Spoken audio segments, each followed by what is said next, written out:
എന്നാൽ V D Satheesan കാര്യങ്ങൾ പറയുന്നതിൽ കൃത്യം വ്യക്തമായിട്ട് പറയും. പക്ഷേ പി വി അൻവർ പറഞ്ഞ പോലെ തന്നെ ഒരു അര പിണറായി വിജയൻ ഏതൊക്കെയായാലും ഈ വി ഡി സതീശനുണ്ട്. നോ കോംപ്രമൈസ് എന്ന രീതിയിൽ ആണ് വി ഡി സതീശൻ മുൻപോട്ട് പോകുന്നത്. ഇഷ്ടംപോലെ ആളുകളുണ്ട്. ഈ നമ്മളിപ്പം ചില സ്ഥലങ്ങളിലേക്ക് ചെല്ലുമ്പം 100-150 യൂട്യൂബ് ചാനലുകൾ ഉണ്ടാവും റിപ്പോർട്ട് ചെയ്യാൻ വേണ്ടിയിട്ട്. അവർക്ക് യാതൊരു പക്വതയില്ലാത്ത പ്രവർത്തിക്കുന്ന ഒരുപാട് ആളുകളെ നമ്മൾ കണ്ടിട്ടുണ്ട്. പ്രതിപക്ഷത്ത് നിന്ന് പ്രതിപക്ഷ നേതാവായിട്ട് അതിശക്തമായിട്ട് ഞാൻ തന്നെ നയിച്ചു, പക്ഷേ ഇനി എൻ്റെ ആരോഗ്യ പ്രശ്നം മൂലം തൽക്കാലം എന്നെ വിശ്രമിക്കാൻ അനുവദിക്കണം എന്ന് പറയുന്ന ഒരു പിണറായി വിജയനെ മാത്രമേ ഞാൻ ഈ നിലവിൽ വരാൻ പോകുന്ന സർക്കാരിനെ നിരന്തരമായി വിമർശിക്കുകയും അതുപോലെ തന്നെ കാര്യങ്ങളൊക്കെ കൃത്യമായി പഠിച്ച് അവതരിപ്പിക്കുകയും ചെയ്യേണ്ട വലിയൊരു ചുമതലയാണ് പ്രതിപക്ഷ നേതാവ് എന്ന് പറയുന്നത്.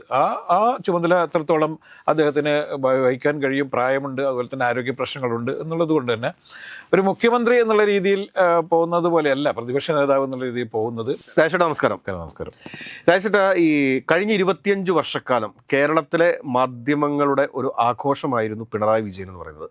പിണറായി വിജയൻ്റെ നന്മകളായിക്കൊള്ളട്ടെ, അദ്ദേഹത്തിൻ്റെ തിന്മകളായിക്കൊള്ളട്ടെ, അദ്ദേഹത്തിൻ്റെ ധാർഷ്ട്യമായിക്കൊള്ളട്ടെ, എല്ലാം ആഘോഷിക്കപ്പെടുകയായിരുന്നു. കടക്ക് പുറത്ത് എന്ന് പറയുന്നത് മാധ്യമങ്ങൾ ഒരുപാട് ആഘോഷിച്ചിട്ടുണ്ട്. എല്ലാ മാധ്യമങ്ങളും വിരൽ ചൂണ്ടിയിരുന്നത് പിണറായി വിജയൻ, പിണറായിസം തുടങ്ങിയ കുറേ പദങ്ങൾ. എപ്പോഴും അദ്ദേഹം ആക്രമിക്കപ്പെട്ടുകൊണ്ടേയിരുന്നു, അല്ലെങ്കിൽ മാധ്യമ വിചാരണ നേരിട്ടുകൊണ്ടിരുന്ന ഒരു നേതാവാണ് പിണറായി വിജയൻ. പിണറായി വിജയൻ എന്ന പാർട്ടി സെക്രട്ടറിയിൽ നിന്ന് സംസ്ഥാനത്തിൻ്റെ മുഖ്യമന്ത്രിയായിട്ട് ഒരു ദിവസം കയറി വന്നതല്ല പിണറായി വിജയൻ എന്നതാണ് ഒരു യാഥാർത്ഥ്യം. അപ്പോൾ മാധ്യമങ്ങളുടെ സ്ഥിരമായിട്ടുള്ള ഒരു ആക്രമണം അദ്ദേഹത്തിന് നേരെ ഉണ്ടായിരുന്നു, അല്ലെങ്കിൽ വിമർശനം അദ്ദേഹത്തിന് നേരെ ഉണ്ടായിരുന്നു. ആ പിണറായി വിജയൻ സ്റ്റേജിൽ നിന്ന് അങ്ങോട്ട് മാറുന്ന ഒരു സാഹചര്യം ഉണ്ടായിക്കഴിഞ്ഞാൽ മാധ്യമങ്ങൾക്ക് പിന്നെ ആരുണ്ട് ഇതുപോലെ വിമർശിക്കാനും ഇതുപോലെ റേറ്റിംഗ് കൂട്ടാനും? മാധ്യമങ്ങൾ എല്ലാ കാലത്തും മറ്റൊരാളെ കണ്ടെത്തും. കാരണം എൻ്റെ ചെറുപ്പകാലത്ത് മാധ്യമങ്ങൾ ഏറ്റവും കൂടുതൽ വേട്ടയാടിയിരുന്നത്, അല്ലെങ്കിൽ ഏറ്റവും കൂടുതൽ വിമർശിച്ചിരുന്ന നേതാവ് കെ കരുണാകരനായിരുന്നു. തീർച്ചയായിട്ടും. ഒരുപക്ഷെ കെ കരുണാകരൻ വേട്ടയാടപ്പെട്ടതുപോലെയൊന്നും അത്രയൊന്നും രൂക്ഷമായിട്ട് പിണറായി വിജയൻ വേട്ടയാടപ്പെട്ടിട്ടില്ല എന്ന് കാണണം.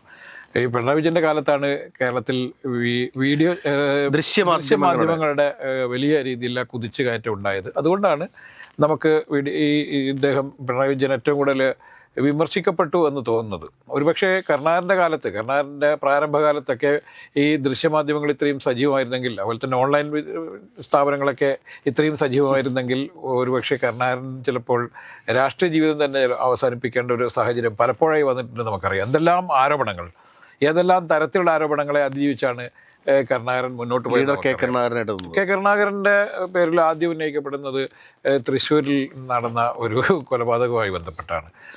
പിന്നീട് തട്ടിൽ കേസുമായി ബന്ധപ്പെട്ട്, അതിനുശേഷമാണ് രാജൻ്റെ കൊലക്കേസ്, അതുപോലെ തന്നെ അഴീക്കോടൻ രാഘവൻ്റെ കൊലപാതകം എന്ന് പറയുന്നത് തൃശ്ശൂരിൽ അത് ആര്യൻ വിഭാഗത്തെ ഒതുക്കാൻ വേണ്ടി ഉപയോഗിച്ചെങ്കിൽ ദേശീയ തലത്തിൽ കരുണാകരനെ ഒതുക്കാൻ വേണ്ടിയായിരുന്നു മാധ്യമങ്ങളിലെ കൂട്ടുപിടിച്ചത് എന്ന് നമുക്ക് ഇതിൽ കാണേണ്ടി വരും. അതുകൊണ്ട് മാധ്യമങ്ങൾക്ക് എല്ലാ കാലത്തും ഇത്തരത്തിലുള്ള ആളുകൾ ഉണ്ടാവും, നേതാക്കന്മാരുണ്ടാവും. മാധ്യമങ്ങൾ അവരെ വേട്ടയാടുകയൊക്കെ തന്നെ ചെയ്യും, അത് ഉറപ്പാണ്. ഇത്തവണ കോൺഗ്രസ് ആണ് അധികാരത്തിൽ വരുന്നത്. അത് തീർച്ചയായും കോൺഗ്രസിൻ്റെ ചില നേതാക്കന്മാർ മാധ്യമങ്ങൾ ലിസ്റ്റ് ചെയ്തിട്ടുണ്ട്. അവർക്കെതിരെയുള്ള നീക്കം വളരെ ശക്തവുമായിരിക്കും. പക്ഷേ പിണറായി വിജയനെതിരെയുള്ള വേട്ടയാടലിൽ, അല്ലെങ്കിൽ പിണറായി വിജയനെതിരെയുള്ള മാധ്യമങ്ങളുടെ ഈ സംഘടിതമാക്രമണത്തിൽ പ്രതിരോധിക്കാൻ വേണ്ടി എല്ലാ കാലത്തും CPM എന്നുള്ള വലിയ പ്രസ്ഥാനം അദ്ദേഹത്തിന് കൂടെ വലിയ പാറ പോലെ ഉറച്ചു നിന്നിരുന്നു നമ്മളിൽ കാണേണ്ടതുണ്ട്. ഈ VS അച്യുതാനന്ദൻ പോലും ഒരു കാലത്ത് പിണറായി വിജയനെതിരെ നീങ്ങിയപ്പോൾ പാർട്ടി പിടിച്ചെടുക്കുകയും പാർട്ടിയെ കൊണ്ട് തന്നെ അദ്ദേഹം വലിയ മറ തീർക്കുകയും ചെയ്തു എന്നുള്ളതാണ്.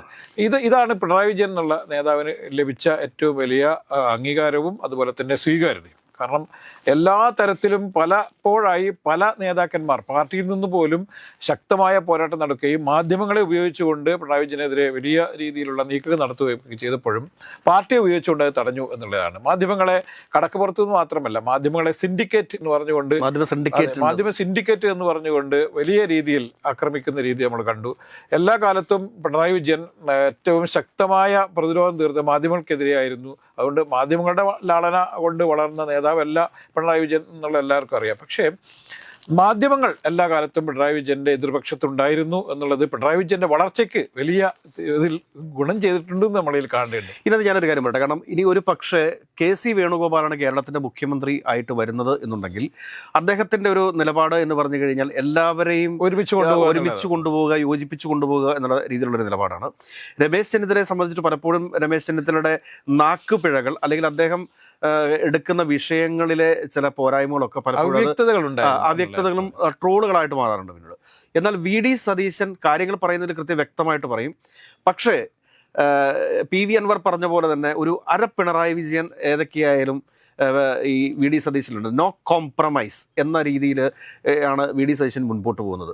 ഒരുപക്ഷെ VD സതീശൻ കേരളത്തിന്റെ മുഖ്യമന്ത്രി ആവുകയാണെങ്കിൽ ആ ഒരു പിണറായി വിജയന്റെ സ്ഥാനത്തേക്ക് പ്ലേസ് ചെയ്യപ്പെടാൻ സാധ്യതയുള്ള ഒരു വ്യക്തിയാണ് VD സതീശൻ. തീർച്ചയായും ഇത് നമുക്കറിയാം. പിണറായി വിജയന് ശേഷം ഇനി മാധ്യമങ്ങൾ ശ്രദ്ധ തിരിക്കുന്നത് എവിടേക്കായിരിക്കും എന്നുള്ള ചോദ്യത്തിന് കൃത്യമായും നമ്മൾ കാണേണ്ടത് VD സതീശനിൽ തന്നെ ആയിരിക്കും എന്നുള്ളതാണ്. ഇനിയിപ്പം KC വേണുഗോപാൽ മുഖ്യമന്ത്രി പദത്തിലേക്ക് വന്നു തന്നെ വിചാരിക്കാം.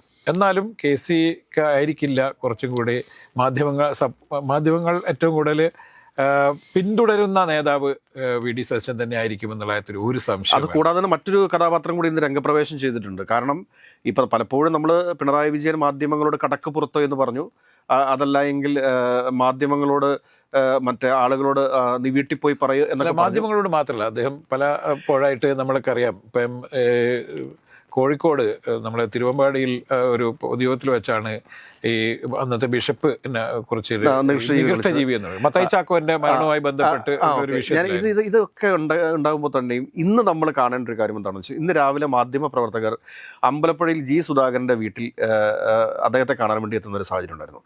അപ്പോൾ ഇന്നലത്തെ പ്രതിഭയുടെ പ്രസ്താവനയോട് താങ്കൾ എങ്ങനെയാണ് പ്രതികരിക്കുന്നത് എന്ന് ചോദിച്ചു കഴിഞ്ഞപ്പോഴത്തേക്ക്, നീ ആരാടാ, നീ എൻ്റെ വീട്ടിലേക്കാണ് വന്നിരിക്കുന്നത്, വലിഞ്ഞു കയറി വന്നിരിക്കുന്നത്, നിന്നെ ഞാൻ വിളിച്ചിട്ടുണ്ടോ എന്നൊക്കെ ചോദിക്കുമ്പോഴത്തേക്ക് എന്നൊക്കെ ചോദിക്കുന്ന ഒരു സമയത്ത് അത് പിണറായി വിജയനൊന്നും സ്വന്തം വീട്ടിലേക്ക് വന്ന ഒരാളോടും അങ്ങനെയൊന്നും പറഞ്ഞിട്ടില്ല. അല്ല, എത്ര ശത്രുക്കളാണ് എന്ന് പറഞ്ഞു കഴിഞ്ഞാലും അദ്ദേഹത്തിന് വേറെ ചില മാധ്യമപ്രവർത്തകരായിട്ട് നേരത്തെ തന്നെ ശണ്ടയുണ്ട്. ആയിരുന്ന സമയത്ത് തന്നെ അവിടെ ചില പ്രശ്നങ്ങൾ അവർ പറഞ്ഞെന്താണെന്ന് വെച്ചാൽ, അതെനിക്കൊന്ന് മാതൃഭൂമിയുടെ ലേഖനവുമായിട്ടാണ് തർക്കം നടന്നത്. പിന്നെ കൈരളിയുടെ ഉണ്ടായിരുന്നു, റിപ്പോർട്ടറിൻ്റെ ഉണ്ടായിരുന്നു. അപ്പോൾ എനിക്ക് തോന്നുന്ന കാര്യം എന്താണ് എന്ന് ചോദിച്ചു കഴിഞ്ഞാൽ, നിനക്കിത് ആരാണ് എഴുതി തന്നു വിട്ടിരിക്കുന്നത് എന്ന് എനിക്കറിയാം. ഇതൊക്കെ നിങ്ങൾ ചർച്ച ചെയ്തിട്ട് വന്നേക്കുന്നതല്ലേ, അതൊക്കെ എനിക്കിവിടെ ഇൻറ്റിമേഷൻ കിട്ടി. നീ അധികം സംസാരിക്കണ്ട, ഞാൻ സംസാരിക്കാം, അതൊന്നും ചോദിക്കണ്ട, അതിനൊന്നും വേണ്ട എന്നൊക്കെ പറയുമ്പോഴത്തേക്ക് ആ ധാർഷ്ട്യം എന്ന് പറഞ്ഞു കഴിഞ്ഞാൽ നിസ്സാര ധാർഷ്ട്യമാണോ? ഈ G സുധാകരൻ എന്ന് പറഞ്ഞ നേതാവ് യഥാർത്ഥത്തിൽ തലയുയർത്തി നിൽക്കുന്നത് ഇത്തരം ധാർഷ്ട്യം കൊണ്ട് തന്നെയാണ്. നമ്മൾ പലതവണ ചർച്ച ചെയ്തിട്ടാണ്. അദ്ദേഹം പലപ്പോഴും പല തരത്തിലും മാടമ്പിത്തരം കാണിക്കും, എല്ലാ ആളുകളുടെ അടുത്തേയും വളരെ രൂക്ഷമായി സംസാരിക്കുകയൊക്കെ ചെയ്യുന്ന ഒരു നേതാവാണ്.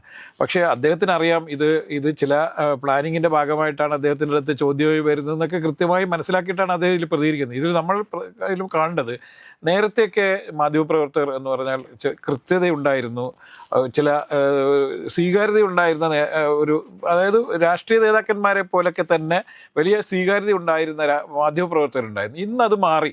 ഇന്ന് മാധ്യമപ്രവർത്തകർ എന്ന് പറഞ്ഞാൽ അലമ്പുണ്ടാക്കാൻ വേണ്ടി തന്നെ പ്ലാൻ ചെയ്ത് പോകുന്ന ഒരുപാട് ആൾക്കാരുണ്ട്. മാധ്യമങ്ങളുടെ എണ്ണം വളരെ കൂടിയുണ്ട്. നമുക്കറിയാം, യൂട്യൂബ് ചാനലായാലും അതുപോലെ തന്നെ ഓൺലൈൻ ചാനൽ, അങ്ങനെയുള്ള പത്രങ്ങളും ഒക്കെ ആയിട്ട് എന്ന് പറഞ്ഞാൽ പണ്ട് കുറച്ച് സായന പത്രങ്ങൾ മാത്രമായിരുന്നു ഇത്തരം പ്രശ്നങ്ങളായിട്ടുണ്ടായിരുന്നത്. ഇപ്പം അതല്ല, ഇഷ്ടംപോലെ ആളുകളുണ്ട്. ഈ നമ്മളിപ്പം ചില സ്ഥലങ്ങളിലേക്ക് ചെല്ലുമ്പം 100-150 യൂട്യൂബ് ചാനലുകൾ ഉണ്ടാവും റിപ്പോർട്ട് ചെയ്യാൻ വേണ്ടിയിട്ട്. അവർക്ക് യാതൊരു പക്വതയില്ലാത്ത പ്രവർത്തിക്കുന്ന ഒരുപാട് ആളുകളെ നമ്മൾ കണ്ടിട്ടുണ്ട്. ഒരു തരത്തിലും മാന്യതയില്ലാതെ സംസാരിക്കുകയും അതുപോലെ തന്നെ ആ രീതിയിൽ തന്നെ പ്രവർത്തിക്കുകയും ചെയ്യുന്ന ഒരുപാട് ആളുകളെ നമ്മൾ പല സ്ഥലങ്ങളിലും കാണുന്നുണ്ട്. ഇതൊക്കെ പലർക്കും, പ്രത്യേകിച്ചിട്ട് പ്രായമായ നേതാക്കന്മാർക്കൊക്കെ വലിയ തരത്തിൽ ബുദ്ധിമുട്ടുണ്ടാക്കുന്നുണ്ട്, നമ്മളിൽ കാണേണ്ടതുണ്ട്. അതുകൊണ്ട് മാധ്യമപ്രവർത്തകർ എന്ന് പറഞ്ഞാൽ പ്രകോപിപ്പിക്കാൻ വേണ്ടി ഓരോ സ്ഥലത്ത് ചെല്ലുന്ന രീതി അവസാനിപ്പിക്കേണ്ടതുണ്ട്. ചില ആളുകളുടെ അടുത്ത് എന്തും ചോദിക്കാം, അദ്ദേഹത്തിനെ ഏതെങ്കിലും രീതിയിൽ പ്രകോപിപ്പിച്ച് എന്തെങ്കിലും 4 വാർത്ത ഉണ്ടാക്കിയാൽ ഓക്കെ, നമ്മൾ രക്ഷപ്പെട്ടു എന്ന് പറയുന്നത്. ഇപ്പൊ MM മണിയുടെ അടുത്തൊക്കെ പോയി അതാ ചെയ്യുന്നത്. അല്ല, MM മണി പിന്നെ പറയുന്ന ഭാഷ അത് അങ്ങനെ തന്നെയാണ്. MM മണി അങ്ങനെയാണെന്ന് അറിഞ്ഞുകൊണ്ട് MM മണി നമ്മളെ എന്റെ ഓർമ്മ വെച്ച കാലം തുടങ്ങി MM മണിയുടെ സംസാര രീതിയും കാര്യങ്ങളും ഒക്കെ അങ്ങനെയൊക്കെ തന്നെയാണ്. അദ്ദേഹം അങ്ങനെ തന്നെ സംസാരിച്ചു. ഇപ്പൊ EP ജയരാജന്റെ അടുത്ത് പോകുന്നതും അതുപോലെ തന്നെ AK ബാലന്റെ അടുത്ത് പോകുന്ന ആൾക്കാർ പോകുന്നതൊക്കെ എന്ന് പറഞ്ഞാൽ കൃത്യമായ ഒരു നേരത്തെ തന്നെ ഒരു ധാരണയിലാണ്. വാർത്തകളൊന്നുമില്ലാത്ത സമയത്ത് എന്നാൽ നമുക്ക് എന്തെങ്കിലും ഒരു വാർത്ത സൃഷ്ടിക്കാൻ വേണ്ടി നമുക്ക് ഇ.പി.യെ വിളിച്ചേക്കാം എന്ന് പറയുന്നത്. പക്ഷേ അതുപോലെയല്ല പിണറായി വിജയനുമായി ബന്ധപ്പെട്ടുണ്ടായത്. പിണറായി വിജയനുമായി ബന്ധപ്പെട്ട് ലാവ്ലിൻ കേസ് എന്ന് പറയുന്നത് വലിയ വിവാദമായിരുന്നു. അതിനുശേഷം നമുക്കറിയാം ഏറ്റവും അവസാനം ചർച്ച ചെയ്യപ്പെട്ട വിഷയം എന്ന് പറയുക കരിമണലുമായി ബന്ധപ്പെട്ടുണ്ടായിരുന്നതാണ്. അതൊക്കെ വളരെ സീരിയസ് ആയിട്ടുള്ള ചില വലിയ ആരോപണങ്ങളായിരുന്നു. ഈ ആരോപണങ്ങൾ കഴിഞ്ഞ 25 വർഷക്കാലം, കാൽനൂറ്റാണ്ട് കാലമായി നമ്മൾ ഈ നമ്മുടെ ഈ ശൂന്യതയിൽ നിൽക്കുന്നുണ്ട് എന്നുള്ളത് നമ്മൾ കാണേണ്ടതുണ്ട്. ഈ പലതവണയായിട്ട് ലാവ്ലിൻ കേസ് എന്നേ തീർന്നു എന്നാണ് കരുതുന്നത്. പക്ഷേ എങ്കിൽ പോലും ലാവ്ലിൻ കേസ് ഇപ്പോഴും നിലനിൽക്കുന്നു എന്നുള്ളത് നമ്മൾ കാണണം. വിചാരണ ചെയ്യപ്പെടാതെ സുപ്രീം കോടതിയിൽ പലതവണ മാറ്റിവെക്കപ്പെട്ട ഒരു കേസാണ് ലാവ്ലിൻ കേസ്. CPM-ൽ തന്നെ ഏറ്റവും കൂടുതൽ വിഭാഗീയതയ്ക്ക് വിഷയമുണ്ടാക്കിയ ഒരു സംഭവമായിരുന്നു ലാവ്ലിൻ അഴിമതിയുമായി ബന്ധപ്പെട്ട് നമുക്ക് കാണണം. അതുകൊണ്ട് പിണറായി വിജയൻ എന്നുള്ള നേതാവിനെ വെറുതെ അറ്റാക്ക് ചെയ്തു എന്നുള്ളൊരു ബോധം നമുക്കില്ല. ഒരു കേസുമായി ബന്ധപ്പെട്ടാണ് മാധ്യമങ്ങൾ ഇത്രയും കാലം അദ്ദേഹത്തെ പിന്തുടർന്നത്. പിണറായി യുഗം അവസാനിക്കുകയാണ്. ഒരുപക്ഷെ ഇത്തവണ അദ്ദേഹം പ്രതിപക്ഷ നേതൃസ്ഥാനം ഏറ്റെടുത്തില്ലെങ്കിൽ എനിക്ക് തോന്നുന്നു പ്രതിപക്ഷ നേതൃസ്ഥാനം ആദ്യഘട്ടത്തിൽ അദ്ദേഹം ഏറ്റെടുക്കുക തന്നെ ചെയ്യും. അതല്ല എങ്കിൽ പരാജയപ്പെട്ടിറങ്ങി പോകുന്ന ഒരു വിജയൻ ഒരിക്കലും പരാജയനായി മാറാൻ കാരണവശാലും അദ്ദേഹം പോകത്തില്ല. കാരണം ഒരു 6 മാസത്തിനുള്ളിൽ കേരളത്തിൽ എന്താണ് സംഭവിക്കാൻ പോകുന്നതിനെ കുറിച്ച് നമുക്ക് കൃത്യമായ ഒരു ധാരണയുണ്ടല്ലോ. അപ്പോൾ അതിനനുസരിച്ച് പ്രതിപക്ഷത്ത് നിന്ന് പ്രതിപക്ഷ നേതാവായിട്ട് അതിശക്തമായിട്ട് ഞാൻ തന്നെ നയിച്ചു, പക്ഷേ ഇനി എൻ്റെ ആരോഗ്യ പ്രശ്നം മൂലം തൽക്കാലം എന്നെ വിശ്രമിക്കാൻ അനുവദിക്കണം എന്ന് പറയുന്ന ഒരു പിണറായി വിജയനെ മാത്രമേ ഞാൻ പ്രതീക്ഷിക്കുന്നു. അല്ല, ഇപ്പോൾ പാർട്ടി യഥാർത്ഥത്തിൽ പ്രതിപക്ഷ നേതൃസ്ഥാനം ഏറ്റെടുക്കണമെന്ന് അദ്ദേഹത്തോട് ആവശ്യപ്പെട്ടു എന്നാണ് പുറത്തു വരുന്ന വാർത്തകൾ. ഒരുപക്ഷെ അദ്ദേഹത്തിന് പ്രതിപക്ഷ നേതാവായി അത്യാവശ്യം ഒരു മന്ത്രിക്കുള്ള സൗകര്യങ്ങളൊക്കെ ഉള്ളതുകൊണ്ട് അദ്ദേഹം ചിലപ്പോൾ അത് സ്വീകരിച്ചേക്കാം. പക്ഷേ എൻ്റെ ഒരു കാഴ്ചയിൽ അദ്ദേഹം ഈ വലിയ പരാജയത്തിന് ശേഷം വീണ്ടും ഒരു പ്രതിപക്ഷ നേതൃത്വത്തിലേക്ക് വരുന്നത് ഈ പാർട്ടിക്ക് ഒരിക്കലും ഗുണം ചെയ്യില്ല, അല്ലെങ്കിൽ മുന്നണിക്ക് ഗുണം ചെയ്യില്ല എന്നുള്ളതാണ്. CPI വളരെ വ്യക്തമായ അഭിപ്രായം പറഞ്ഞിട്ടുണ്ട് എന്നുള്ളതാണ്. പക്ഷെ അതിന് അങ്ങനെ കാണേണ്ടതുണ്ടോ? ഇനി അദ്ദേഹം നയിക്കുന്നു എന്ന് പറയുന്നതിൽ അർത്ഥമില്ല. കാരണം അദ്ദേഹം നയിക്കാൻ ഇനി നിങ്ങൾ വേണ്ട. ഇനി ഏതെങ്കിലും തരത്തിൽ ഒരു പക്ഷേ അദ്ദേഹം ഇപ്പോൾ പ്രതിപക്ഷ നേതൃസ്ഥാനം ഏറ്റെടുക്കാതിരിക്കുന്ന ഒരു സാഹചര്യം ഉണ്ടായിക്കഴിഞ്ഞാൽ ഇപ്പോൾ ഈ പ്രതിപക്ഷം പറഞ്ഞിരുന്നതെല്ലാം, ഭരണപക്ഷത്തേക്ക് വരുന്ന കോൺഗ്രസും UDF-ഉം പറഞ്ഞിരുന്നതെല്ലാം അത് സത്യമായിരുന്നു എന്ന് പാർട്ടിയും അംഗീകരിച്ചു, ഞാനും അംഗീകരിച്ചു എന്ന രീതിയിലേക്കുള്ളൊരു ഇപ്പം ഉമ്മൻചാണ്ടി സാറ് പ്രതിപക്ഷ നേതൃസ്ഥാനം ഏറ്റെടുക്കാത്തതുപോലെ അല്ല. കമ്മ്യൂണിസ്റ്റ് പാർട്ടിയെ സംബന്ധിച്ചിട്ട് അതിൻ്റെ സംഘടനാ സംവിധാനം വെച്ചിട്ട് അവർക്ക് അവരുടെ നിലപാടുകളുണ്ട്. ആ നിലപാടുകൾക്കപ്പുറത്തേക്ക് പെട്ടെന്നൊരു മറ്റൊരാളെ പ്രതിപക്ഷ നേതൃസ്ഥാനത്തേക്ക് വെച്ചിട്ട് അദ്ദേഹം പിന്മാറിക്കഴിഞ്ഞാൽ അത് അദ്ദേഹത്തിന്റെ ഇന്ന് വരെയുള്ള പിണറായി വിജയനിൽ നിന്ന് ഞാൻ കാണുന്ന നേരെ തിരിച്ചാണ്. അദ്ദേഹം പ്രതിപക്ഷ നേതാവായിട്ട് ഇരുന്നിട്ടില്ല, നേരത്തെ ഇരുന്നിട്ടില്ല എന്ന് കാണണം. അതുകൊണ്ട് തന്നെ പക്ഷേ പാർട്ടി സെക്രട്ടറി ഇരുന്നിട്ടുണ്ട് പോലെയല്ല. പ്രതിപക്ഷ നേതാവായിരിക്കുന്ന സമയത്ത് വേറൊരു തരത്തിലുള്ള ചടുലത വേണം. മാത്രമല്ല ഈ സർക്കാരിനെ അല്ലെങ്കിൽ ഈ നിലവിൽ വരാൻ പോകുന്ന സർക്കാരിനെ നിരന്തരമായി വിമർശിക്കുകയും അതുപോലെ തന്നെ കാര്യങ്ങളൊക്കെ കൃത്യമായി പഠിച്ച് അവതരിപ്പിക്കുകയും ചെയ്യേണ്ട വലിയൊരു ചുമതലയാണ് പ്രതിപക്ഷ നേതാവ് എന്ന് പറയുന്നത്.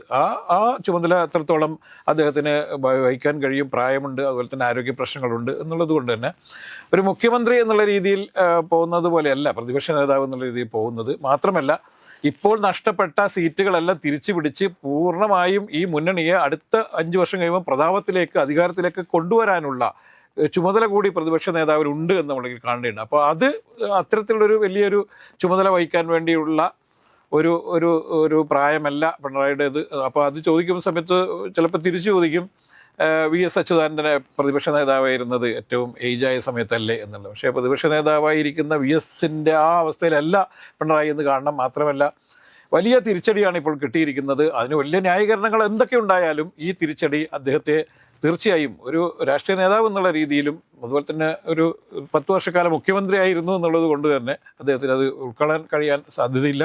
അതുകൊണ്ട് ഏറ്റെടുക്കില്ല എന്ന് തന്നെയാണ് എനിക്ക് തോന്നുന്നത്.